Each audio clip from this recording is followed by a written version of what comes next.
Après 8 semaines de mise à l'arrêt quasi totale, le pays sort progressivement de sa torpeur. Si ce redémarrage progressif de l'activité économique aurait dû être un signal positif pour les marchés, la crainte d'une deuxième vague de contamination au Covid-19 vient mettre un terme à la hausse. De nouveaux cas ont en effet été découverts en Chine et en Corée du Sud et plus proche de nous en Allemagne, pays déconfiné depuis le 20 avril.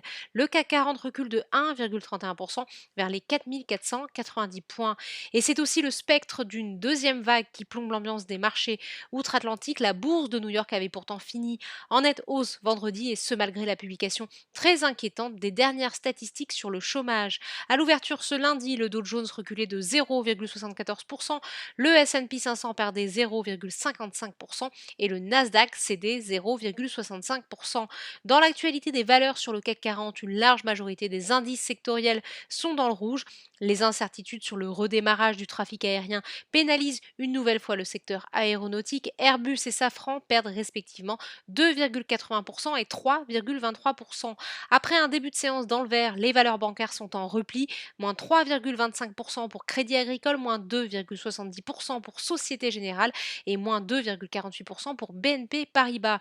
Le spécialiste de la transformation digitale Atos enregistre la plus forte baisse de l'indice, moins 4,72%. Du côté des hausses, Essilor Luxottica se voit dopé par le déconfinement et gagne 2,66%. Le groupe qui a présenté ses résultats trimestriels la semaine dernière mise en effet sur un rattrapage de la demande dès la fin de la crise. Renault est soutenu par les annonces du ministre de l'économie Bruno Le Maire qui s'est dit prêt à aider les constructeurs automobiles en échange d'une relocalisation d'une partie de leur production. Le titre progresse de 0,78%. Worldline, L'Oréal, Vivendi et Danone sont également en territoire positif à l'issue de cette séance. Du côté des autres classes d'actifs à risque, le spectre du Covid-19 plane toujours au-dessus du pétrole.